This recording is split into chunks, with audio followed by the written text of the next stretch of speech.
तर अशा छोट्या-छोट्या गोष्टी असतात. त्याचबरोबर आई-वडील प्रत्येक वेळी सगळ्याच गोष्टी मुलांना देऊ शकत नाहीत किंवा त्यांना ते अवास्तव किंवा जास्तीचे लाड वाटतात.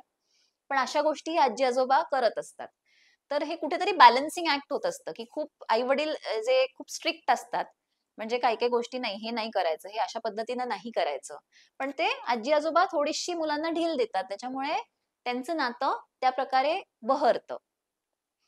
आता ह्याच्यात प्रॉब्लेम कधी येतो, की जेव्हा आई-वडिलांना वाटत असतं, की मुलाला एखाद्या विशिष्ट पद्धतीनं वाढवावं.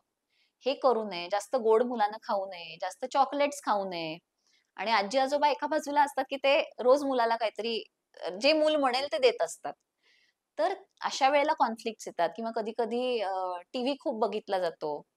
तर आजी-आजोबा असले, की मूल टीव्हीच बघत राहतं आणि आजी-आजोबा त्याला रोखत नाहीत. अशा ह्या छोट्या-छोट्या गोष्टी असतात, की जिकडे प्रॉब्लेम्स येत असतात.